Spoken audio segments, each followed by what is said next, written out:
Ating pong basahin mga minamahal dito po sa Revelation o Pahayag o Apokalipsis, Kapitulo 20, versikulo 11 hanggang 14, kapatid. Ganito po ang sinasabi po ng banal na kasulatan.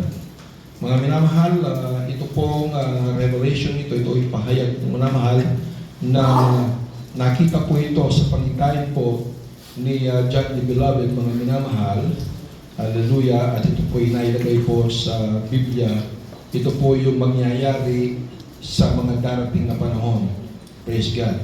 Basahin po natin mga minamahal, ang sabi po dito sa Revelation 20 verse 11, at nakita ko ang isang malaking luklukang maputi, at ang nakalukluk doon na sa kanyang harapan, ang lupa at ang langit ay tumakas at walang masupungang kalalagyan nila. At nakita ko ang mga patay, malalaki at maliliit, na nakatayo sa harapan ng luklukan, at nangabuksan ang mga aklat, at nabuksan ang ibang aklat na siyang aklat ng buhay, at ang mga patay ay hinatulan ayon sa mga bagay na nasusulat sa mga aklat, ayon sa kanilang mga gawa. At ibinigay ng dagat ang mga patay na nasa kanya, at ibinigay ng kamatayan at ng Hades ang mga patay na nasa kanya. At sila'y hinatulang bawat tao ayon sa kanya-kanyang mga gawa. 14. At ang kamatayan at ang Hades ay ibinulit sa dagatang apoy. Ito ang ikalawang kamatayan, sa makatuwid ay ang dagat-dagatang apoy. Praise God. Palakpakan po natin ang mga minamahal kong kapatid. Ito po ang mangyayari sa mga huling panahon. At ang ating po pag-aaral, kapatid, ay binigyan ko po ng pamagat ang araw ng paghuhukom, the day of judgment. Mga minamahal, maliwanag po sa Biblia, nang sabi po ng banal na kasulatan, na tayo pong lahat, kapatid, maging ang mga naunang mga tao sa Old Testament and even sa New Testament, sa ating kasalukuyan, mga minamahal, tayo pong lahat ay haharap sa tinatawag na white throne judgment. At mga minamahal kong kapatid, isa lang po ang buhay po natin. Isa lang ang buhay po ng tao. Huwag po kayong maniniwala, kapatid, na meron pong tinatawag na reincarnation. Na kapag namatay ka, magiging kalabaw ka. O kaya pagkatapos na magiging kalabaw ka, magiging baboy ka. O kaya magiging halaman ka. Wala pong ganon, kapatid. Ang sabi po ng banal na kasulatan, muna mahal, sa Hebrews chapter 9, verse 27, it is appointed unto man once to die, and after this, the judgment. At kung paanong itinakda sa mga tao ang mamatay na minsan, at pagkatapos nito ay ang paghuhukom. So, ibig sabihin mga minamahal, kapag ang tao po ay namatay na, kapatid, nandun na po kaagad ang judgment ng Panginoon. Kaya po mga minamahal, ang tanong ko po, lalo-lalo po sa mga bisita, narito, are you ready to face Jesus? If ever po na namatay po tayo ngayon, mga minamahal, naka-ready na po ba tayo? Nakahanda na po ba tayo na humarap sa ating pinakamamahal na Panginoong Jesucristo? Are you ready to face Jesus? Mga minamahal ko kapatid, alam po ninyo mga minamahal, meron pong tatlo na magiging kahatulan ng ating Panginoon. Unang-una, yung kapag ikaw ay namatay. Ang impyerno, kapatid, nandiyan na po yan. Existing na po ang impyerno. Pagkatapos pong mamatay, mga minamahal, ang iyong kaluluwa, yan po ay kaagad, kapatid, na itatakon na po yan sa impyerno. Praise God. At ikaw mga minamahal, ang iyong katawang lupa, kapatid, ito po ay natutulog, ang sabi po ng Biblia, pero darating ang araw, kapatid, yung pagtunog ng pakaka ng Diyos, ito ay tinatawag na rapture, kapatid. Yung pagdakit sa mga banal. By the way, ang word na rapture ay hindi po ninyo matatagpuan sa Biblia. Wala po yun sa Biblia. Pero ang ibig sabihin po ng rapture, to snatch away, parang ahablutin ka. So ang sabi po ng banal na kasulatan ng minamahal, sa 1 Thessalonians chapter 4 verse 15 up to 17, kapatid, sa pagtunog ng pakak ng Panginoon, ang Diyos po mismo ang siyang bababa mula sa langit. At habang bumababa ang ating Panginoon, lahat po ng nangamatay kay Kristo, sila po ay babangon. Bubuhayin muli sila ng ating Panginoon, kapatid. Yung nangamatay kay Kristo. Yung mga tunay na Kristiyano na sumunod sa mga utos at alitutunin ng Panginoon, sila po ay mabubuhay maguli, kapatid. At ang sabi po ng Biblia, at tayo pong lahat na nangatitirang nangabubuhay, kapatid, tayo po ay hindi na po dadaan ng kamatayan. Kung halimbawa, ngayon pong araw ito, nagkaroon po ng rapture, hindi na po tayo dadaan ng kamatayan, tayo po ay lulusot sa kisang ito, kapatid. Magkakaroon po tayo ng tinatawag na glorified body o katawang walang pagkasira, kapatid. Mapapalitan ito at tayo po ililipad at magkakaroon po ng tinatawag na meeting in the air upang salubungin po natin ang Panginoon. Take note, kapatid, yun lamang po na Kristiyanong sumunod sa ating pinakamamahal na Panginoon, sila lamang po ang kukunin doon po sa rapture na tinatawag, kapatid. At yung hindi naglingkod sa Diyos, sila po ay mananatiling nandoon sa kanilang libingan, mga minamahal.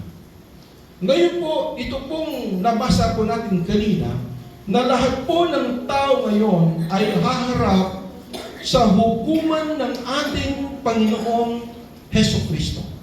Lahat ngayon.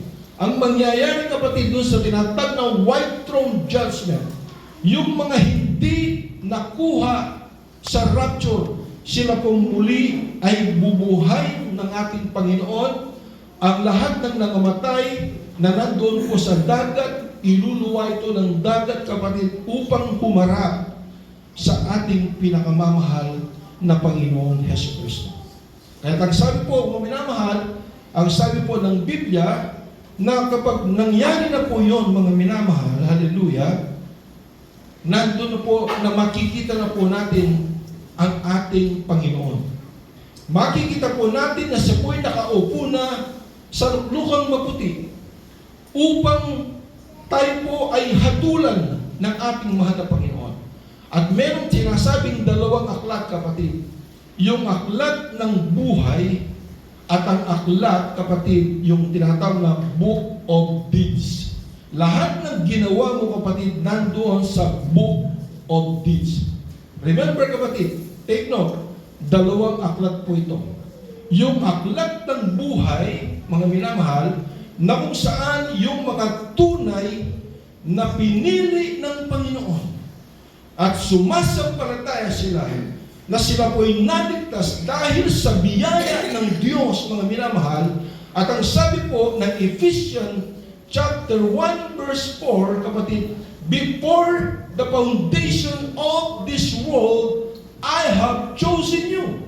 Ibig sabihin, bago pa itinatag ang sanglibutan nito, pinili na po tayo ng Panginoon, at ang mga pinili ng Diyos, ang inyong mga pangalan ay nakasulat sa aklat ng buhay.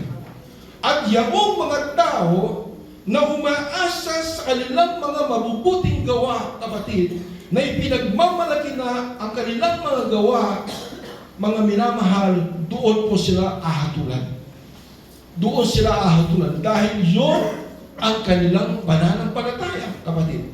At doon po sa aklat na yun ay mabubuksan yung isang aklat, yung tinatawag na Book of Deeds, kapatid.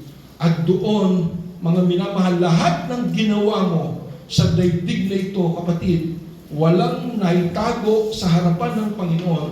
Kung may mga kasalanan po tayo, kapatid, na itinago po natin sa mga mata ng mga tao, subalit sa mata ng Diyos ay walang nakatago, kapatid. Lahat ay hayag, at iyon, kapatid, ang siyang maghuhusga sa mga taong umaasa sa kanilang mga sariling gawa. Amen? Praise the Lord. Everybody say, praise the Lord. Kaya po mga minamahal, ang bawat Kristiyano kapatid ay dapat lalong magsumigasig. Kinakailangan na ngayon na tayo po'y nakakilala na sa Diyos, kinakailangan na tayo magsikap na mapalugdan ng ating Panginoon, mapaluguran ng ating Panginoon, paglingkuran ng Diyos. Ang sabi po ng Biblia, that you shall love the Lord with all your heart, with all your soul, with all your might, and with all your strength, mga minamahal. Amen. Kapag sinabing all, kapatid, ibig sabihin, wala pong reservation po yan. Hindi naman po sinabi ng Biblia na, you shall love the Lord 50%, 30%, or 80%. But rather, sinabi po niya, you shall love the Lord with all your heart. Buong puso, kapatid. Hindi half-hearted. Amen. Hindi po kalahati, kapatid, bagkus buong buo na ibigay mo yan sa ating Panginoon. Ating po kung basahin, Brother Yon, dito po sa 2 Peter chapter 1 verse 10, kapatid, ito po ang ating mababasa, mga minamahal. Kaya nga, mga kapatid, lalong pagsikapan ninyo na mga panatag kayo sa pagkatawag at pagkahirang sa inyo, sapagkat kung gawin ninyo ang mga bagay nito ay hindi kayo magtitison kailanman. Amen? So ating namang pagsikapan ang ating pagkatawag at ang ating pagkahirang, pagkapili sa ating Panginoon. Amen? Ang sabi po ng Biblia, kapatid, many are called but few are chosen. Marami na po ang tinawag pero kuwanti lang po ang pinili ng ating Panginoon, kapatid.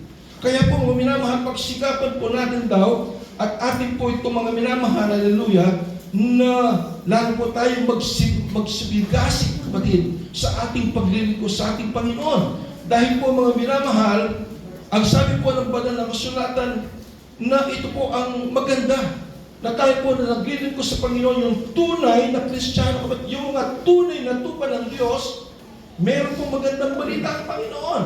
Ano po ang kanyang balita, kapatid? Sa Luke chapter 10, verse 20 up to 21, kapatid.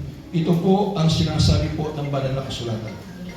Gayon may, huwag ninyong ikagalak na ang mga espiritu ay nagsisuko sa inyo, kundi inyong ikagalak na nakasusulat ang inyong mga pangalan sa langit. Palapakan po natin ang Panginoon. Nang oras din yaon, kapatid, siya'y nagagalak sa Espiritu Santo. Mga minamahal, ito po, kapatid, ang sinasabi po ng banal na kasulatan na tayo po ng mga Kristiyano binigyan kapangyarihan ng Panginoon na ating po, kapatid, hallelujah, ipapatong ang ating po mga kamay sa mga may sakit at sila'y magsisigaling. Meron po tayong kapangyarihan. Pero sabi po ng Biblia, mga minamahal, huwag po nating ikagalak ang bagay na yun. Bagkus ang ating pong ikagalak, kapatid, na ang ating mga pangalan, sito po ay nakasulat sa aklat ng buhay sa langit, kapatid, dahil tayo po nagpamatakan at ang buhay na walang hanggan. Amen? Everybody say, praise the Lord. Pero kapatid, mag-ingat po tayo. Mag-ingat, mga minamahal, dahil kung sabi po ng Biblia, marami po ng mga Kristiyano. Sinasabi po na sila po yung mga Kristiyano, but they are self-professed Christian. Sinasabi lang po nila, kapatid, na sila po yung mga Kristiyano, pero hindi po sila tunay na Kristiyano. Amen po ba? Amen. Meron tinatawag na tunay. Kapag sinabing tunay, kapatid, ito ay 100% na tunay. Amen. At meron na lang po sinasabi, kapatid, na 295. Kapag 295, ito po ay hindi tunay. Fake lang po yun, kapatid. Amen. So may mga Kristiyano gano'n, kapatid. Kaya mag-ingat po tayo, mga minamahal, dahil ang sabi po ng Biblia na tayo po ay nahaluan po ng mga kambing. So hindi po lahat dito, kapatid, bahala na kayo, po ay masasaktan sa akin, kapatid, pero suriin po ninyong sarili po ninyo na kayo po ba ay self-professed Christian? Mga minamahal, hallelujah, ang sabi ng banal na kasulatan, balang araw, magkakaroon po ng tinatawag na separation. Yung judgment, kapatid, ay separation po yun. Magkakaroon po ng separation. Yung mga matutuwid, na para sa ating Panginoon, kapatid, hallelujah, sila po ay ililigtas ng Panginoon, sila po ay dadalhin ng Panginoon doon sa langit. Pero kapatid, yung pong mga tinatawag na mga kambing, I'm sorry kapatid, pero Biblia nagsasabi, sila po ay itatakon sa lawa ng apoy o tinatawag na lake of fire. Mga minamang nakakatakot po ito. Nakakatakot kapatid. Kaya po, seryosohin na po natin ang paglilingkod sa Panginoon. Dahil sabi po ng Matthew chapter 7 verse 21 up to 23 kapatid, ito po'y maliwanag sa Biblia. Ang hindi lahat po ng nagsasabing Panginoon, Panginoon ay papasok ng langit. So ibig sabihin kapatid, alam natin tawagin ng Diyos. Kilala natin ang ating Panginoon. Tinatawagan natin ang ating Panginoon. Ng ating Panginoon ay Jesus ang kanyang pangalan. But my question is, kilala ba tayo ng ating Panginoon? Madali lang sabihin kapatid. Amen. Amen. Kilala po natin si President Bongbong Marcos. Pero ang tanong, kilala ba tayo ni Bongbong Marcos? Ganun din ang ating Panginoon kapatid. Alam natin at kilala po natin at lumalabas sa ating bibig, tinatawagan natin ang ating Panginoon. Pero kapatid, ano po ang masaklap po rito? Basahin po natin ang laman. Hindi ang bawat nagsasabi sa akin, Panginoon, Panginoon, ay papasok sa kaharian ng langit. Kundi ang gumaganap ng kalooban. Sabihin po natin, gumaganap ng kalooban. Kundi ang gumaganap ng kalooban ng aking Ama na nasa langit. 22. Marami ang magsasabi sa akin sa araw na yaon. Ito po yung judgment kapatid. Ito po yung day of judgment o araw ng paghukom. Balang araw kapatid, sila po'y magrereklamo. Sila po'y makikipagkatwiran sa ating Panginoon. Nagsabi ko kapatid, marami ang magsasabi sa akin sa yaon, sa akin sa araw na yaon, Panginoon, Panginoon, hindi baga nagsipanghula kami sa iyong pangalan, nagpropesay kami sa iyong pangalan, Panginoon. At sa pangalan mo'y nagpalayas kami ng mga demonyo. Ibig sabihin, may mga nagpalayas din ng mga demonyo na nagreklamo. At sa pangalan mo'y nagsigawa kami ng maraming gawang makapangyarihan. At kung magkagayoy, ipapahayag ko sa kanila, ito sabi ng Panginoon, ipapahayag ko sa kanila, kailanman hindi ko kayo, basahin po natin, nang nakikilala. Ito ang masaklap kapatid. Na balang araw sasabihin ng Diyos, hindi ko kayo nakikilala. Ito ang masaklap, mga minamahal. Kaya po kapatid, ang paglilingkod sa Diyos ay kinakailangan may pagpapatuloy. Ang paglilingkod sa Diyos, mga minamahal, ay kinakailangan na ikaw ay magsumigasig sa paglilingkod sa Diyos. Hindi yung parang roller coaster po tayo, kapatid. Lilitaw, lulubog, mga minamahal. Meron na nga service, kapatid, parang pinipilit mo pa na sumamba po sila, kapatid. Parang hinihila mo pa, kung minamahal. Parang ikinakahiyan na ang pangalan po ng ating Panginoong Jesucristo. Mga minamahal, ito po ang nakakatakot. Kapatid, na balang araw, mga minamahal, ikaw ay magkikipagkatwiran sa ating Panginoon. Panginoon, hindi ba ako'y nagpalayas ng mga demonyo sa iyong pangalan? Panginoon, hindi ba ako ay kasama mo, nakikinig ng salita ng Diyos? Pero ang sabi ng Panginoon, lumayas kayo sa aking harapan. Hindi ko kayo nakikilala. Yun po kapatid, ang siyang masaklap. Kaya po mga minamahal, dito po, ang sabi ng banal na kasulatan, kung ang mga matutuwid ay bahagya, konti lang, ang percentage na sila'y maliligtas, how much more kapag ayaw mo maglingkod sa Diyos? Yung ang matutuwid kapatid, ang sabi ng Biblia, na bahagya lamang sila maliligtas, pero ikaw na palamig-lamig ay mag-e-expect ka na ikaw ay magkakaroon ng buhay na walang hanggan. Basahin po po natin mga minamahal. Luke chapter 13, verse 28, kapatid. Ano pong sabi po dito mga minamahal? Dito po kapatid, hallelujah, ay maano po natin, mga minamahal. Dito po. Diyan na nga ang pagtanis at ang paggangalit ng mga ngipin. Kung makita ninyo si Abraham at si Isaac at si Jacob at ang lahat ng mga propeta sa kaharian ng Diyos at kayo'y palabasin. O yun ang nakakatakot kapatid.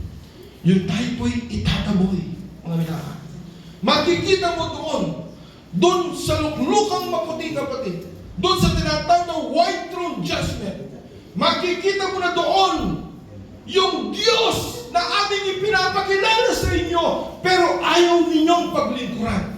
Makikita ninyo po doon, kapatid, yung Diyos na aming pinapakilala sa inyo, na walang iba kundi ating Panginoong Jesucristo, hallelujah, na tamad mong paglingkuran, na ayaw mong purihin, na ayaw mong sambahin, kapatid. Ikaw ay, hallelujah, binabalik-balikan, kapatid, pinapalawak, kapatid, hallelujah. Makikita mo na doon, mga minamahal, ang mga naunang lingkod ng Panginoon.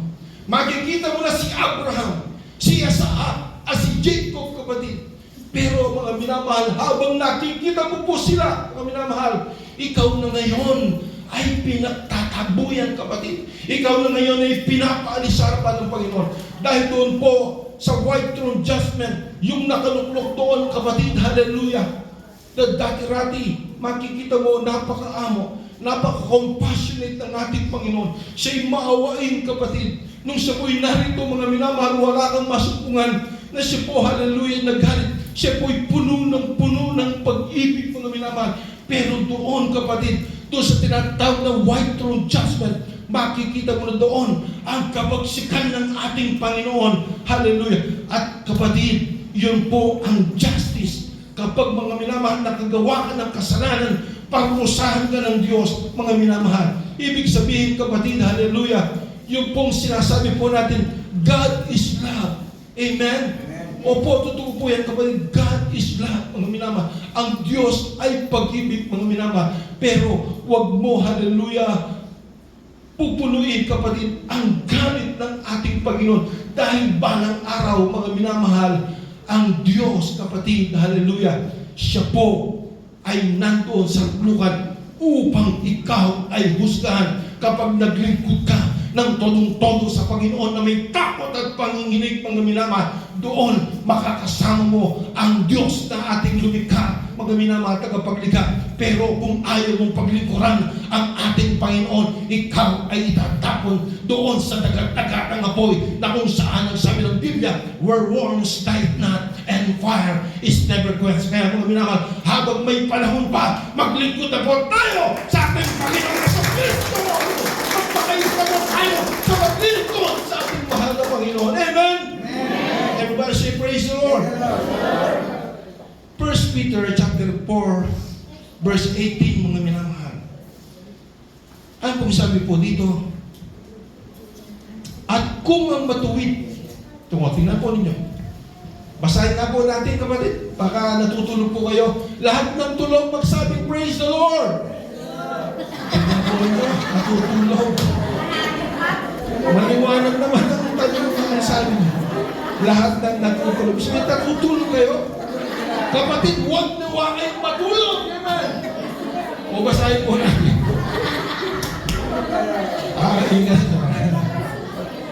Basahin po natin. Basahin po natin. At kung ang matuwid ay bahagyana makaliligtas, ang masama at ang makasalanan ay saan kaya magsisiharap? Tignan po niyo.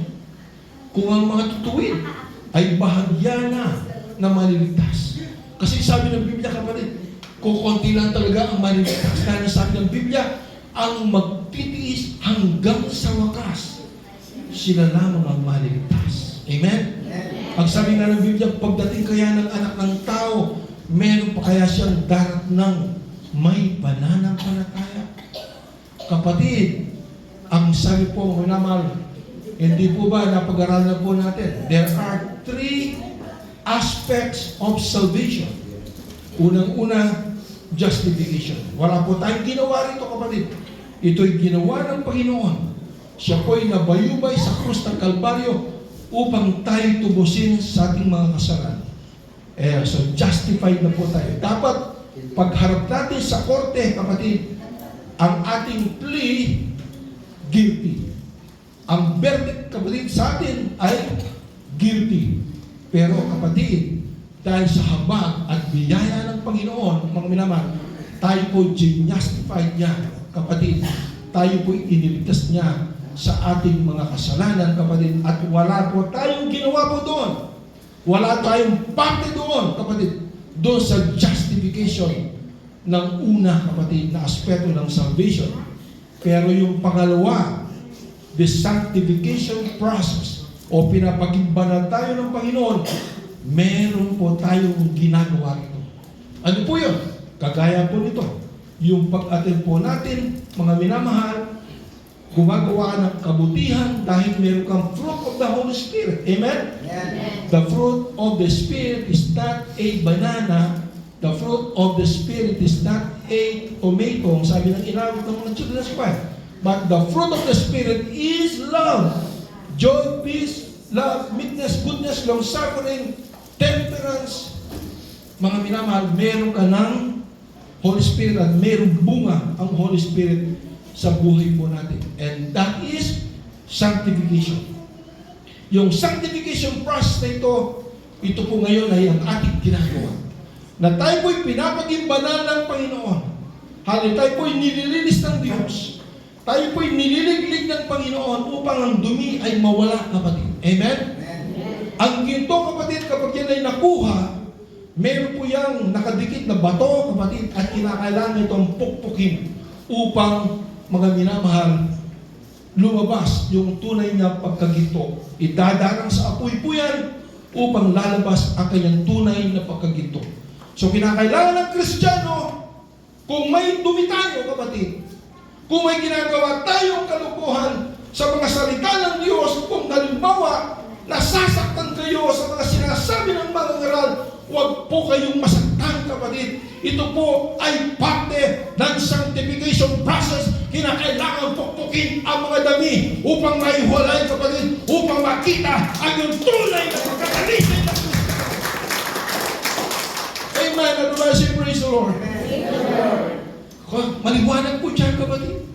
Kung ang mga matutuwid ay bahagyang maliligtas, how much more na tayo po na mga baguhan, mga bisita, na ayaw po mga minamahal, hallelujah, na paglingkuran ng Panginoon, yung mga dati-rati na kapatid, nagpapalamig-lamig pa, nagbabakslide pa, kapatid. Huwag nawang mangyari, mga minamahal. Alam po natin na tayo po, we are now under the grace of God, the love and grace of God. Pero huwag po natin abusuhin ang bagay nito, kapatid. Amen? Amen. Sabi nga po ni Pablo, naman, kayo na tayo po nasa ilalim ng biyaya ng Panginoon at huwag nawang at tayo gumagawa pa ng mga bagay na dapat na hindi na po natin gawin, kapatid. Ang sabi ng Biblia, huwag nawang mangyari. Amen? Huwag nawang mangyari. Yun po ang sabi po ni Pablo, kapatid. Kaya po mga minamahal, dito ito po'y nakakatakot, kapatid. Matuwid na po, pero bahagya pa yung maliligtas. Ngayon, ikaw na sinasabi mo matuwid, pero nagpapalamig-lamig ka pa. Yung mga iba, kapatid, matagal na po natin sinasabi na magpakainit sa paglilingkod sa Diyos. Tanggapin ang Panginoon sa bautismo, sa tubig, sa pangalan ng ating Panginoon Jesucristo. Pero mananatili pa rin po silang matigas, kapatid. Mga minamahal, muli po, tatanungin ko po kayo, kung mamamatay kayo ngayon, are you ready to face Jesus? Mga minamahal, kung ready na po kayo, salamat sa Diyos. Pero yung hindi pa po ready, kapatid, mga minamahal, manalangin po kayo sa ating Panginoon na isa po kayo, kapatid, sa mga pinili ng Diyos na nakatala ang inyong mga pangalan sa aklat ng buhay. Praise God. Palakpakan po natin. mga minamahal kapatid, mayroong mga tao na baligtad ang isip. Mayroong mga tao na baligtad ang isip, kapatid. Na maganda ang ating ginagawa, pero minamasama po nila. Amen. Bisan kapatid, imbes na tawagin po tayong born again, tatawagin po tayong born again. Amen. Di ba? Inuusap po tayo. Baligtad ang isip ng tao. Pero balang araw mga minamahal, yung mga nagsasabing ngayon, sila po ay aharap doon po sa white throne judgment ng Panginoon. Aharap. Walang accepted po rito, kapatid. Aharap tayong lahat sa luklukan, sa luklukang maputi, sa white throne judgment ng Panginoon. Sabi ng Biblia, ng mga tao sila po ay aharap na makapal po sila o kasing kapal ng buhangin sa dalampasigan. Ganyan karami kakapal ang mga tao. Aharap sa harap ng ating Panginoon. Great, mga minamahal, mga maliliit, mga malalaki, mga dukha, mga mayayaman, walang pinag-aralan, may pinag-aralan, tayo pong lahat ay haharap sa white throne judgment. This is the last judgment na gagawin ng Panginoon, kapatid. Nakuha po ninyo? Pagkamatay ng tao, kapatid, nandun na yung judgment. Impyerno ka o langit ka. Balikan nga natin, brother, yun. Sa Revelation, yung kanina. Revelation chapter 20, verse 14. Kapatid, alam po kung sabi dito. At ang kamatayan at ang Hades ay ibinulit sa dagat-dagatang apoy. So, iba po yung Hades o impyerno sa dagat-dagatang apoy. Sa lake of fire. Yung Hades, kapatid, nandiyan na po yan yung impyerno. Nandiyan na po yung mga tao. Sumisigaw na po doon. Sumisigaw na. At ang sabi po, kapatid, itong daigdig na ito, noong panahon po ni Noah, ito po ay lumubog sa magitan ng tubig, naging dagat. Pero balang araw, kapatid, ito po ay magiging dagat pa rin, pero hindi na dagat na tubig. Ito'y magiging dagat-dagatang apoy, lake of fire. At ang sabi po ng Biblia, lahat ng nasa Hades, sa impyerno, sila po, kapatid, ay itatapon, mga minamahal, sa dagat-dagatang apoy. Amen? Amen. Everybody say, praise the Lord. Palakpakan po natin ang ating Panginoon. Hallelujah. Everybody say, praise the Lord. Basahin po natin, mga minamahal, Isaiah chapter 5 verse 20. Malapit na po tayo magtapos. Minamadali lang po natin ito, kapatid. Hallelujah. Ang sabi po dito, mga minamahal, sa aba nila na nagsisitawag ng mabuti at masama, at ang masama ay mabuti, na inaaring dilim ang liwanag, baliktad ang isip, kapatid. At ang liwanag at ang dilim na inaaring mapait ang matamis, at ang matamis ang mapait, baliktad. Amen. Kawawa po sila. Kawawa. Baliktad talaga ang tao. Baliktad. Mabuti na yung ginagawa po natin, minamasama po nila. Baliktad ang isip. Ang mapait ay ginagawa nilang matamis, at ang matamis ay ginagawa nilang mapait, kapatid. Ganyan ang isip po ng tao. Amen? Praise God. At ang sabi po, kapatid, ng 2 Corinthians 5:10, tayong lahat ay aharap sa hukuman ni Kristo. Kapatid, dito, mga minamahal, dito, kapatid, papatunayan po natin ng ating Panginoong Jesucristo. Siya ang nakaupo doon sa trono, mga minamahal. Ang sabi po dito sa 2 Corinthians 5:10, mga minamahal, sapagkat tayong lahat ay kinakailangang mahayag sa harapan ng luklukan ni Kristo upang tumanggap ng bawat isa ng mga bagay na ginawa sa pagitan ng katawan ayon sa ginawa niya, maging mabuti o masama. Sino ang judge, kapatid? Ang Panginoong Jesucristo. Siya ang nakaupo sa trono, mga minamahal. Dito, kapatid, hallelujah, ahad tayo lahat sa ating Panginoong Jesucristo, mga minamahal. Ang sabi ko nga kanina, kapatid, yung dating Diyos na ayaw mong paglikuran, yung dating Diyos, hallelujah, na aming ipinapakilala sa inyo, hallelujah, walang iba kundi ating Panginoong Jesucristo, ang Diyos na dinidinay mo, mga minamahal, ang Diyos na ayaw mong paglikuran, ang Diyos na sinasabi mo sa isang Diyos na maliit. Ito ang Diyos, kapatid, na nakaupo sa trono, kapatid, upang husgan tayo, mga minamahal, upang mag-judge sa atin. Walang iba kundi ang ating Panginoong Jesucristo. So anong gawin po natin, kapatid? Kung ngayon dinidinay mo ang ating Panginoon, kung ngayon ayaw mong paglingkuran ang ating Panginoon, kung ngayon, kapatid, tamad kang maglingkod sa Diyos, ang gawin po natin, maglingkod na po tayo ng may kaibigan nating Panginoon. Amen. Everybody, praise the Lord. Kaya po, mga minamahal, salamat sa ating Panginoon. Kaya, kapatid, kung ngayon ikaw ay palamig-lamig pa, ayaw mo magpagamit sa ating Panginoon, magpagamit ka na, kapatid. Yung gusto maging preachers, mga minamahal, yung pong may calling, kaya may makipagkita po kayo sa amin, ni na brother yun, kapatid. At tayo po, kapatid, ay mag-aaral. Tuturuan po namin kayo, mga minamahal, upang maghayag ng salita ng Diyos. Hindi po namin po kaya, mga minamahal. Ang pangaral ng salita ng Diyos, mga minamahal, hindi ko po yung kaya. Hindi kaya ni brother yun na kami lamang po. Maging kayo po, kapatid, ay gagamitin ng ating Panginoon. Amen? Bumilang na po kayo ng, yung iba bumilang na po ng taon. Yung iba bumilang na po ng ilang buwan, kapatid. Alam po ninyo, mga minamahal, kinakailangan magkaroon din kayo ng desire upang magpagamit po sa ating Panginoong Jesucristo. Amen? Kung gusto nyo maging isang mga awit, mga minamahal, magipag-ugnayan po kayo sa aming kapatid. Magpagamit kayo sa ating Panginoon, mga minamahal. At atin rin pong ipapahayag ang mga salita ng ating Panginoon. Ang paghahayag ng salita ng Diyos, ito po hindi lamang po nakaukol sa mga ginagamit ng ating Panginoon, sa mga pastor, sa mga evangelist. No, kapatid. Ang sabi ng Biblia, lahat po ng nakakilala sa ating Panginoon na tumanggap ng biyaya ng Panginoon, kinakailangan ihayag mo ang biyaya niya na tinanggap mo. Hallelujah! Upang yung maluwalhati, maitaas mo ang dakilang pangalan ng ating Panginoon. At ang lahat ng tuhod ng luluhod sa pangalan ng Panginoon. Amen!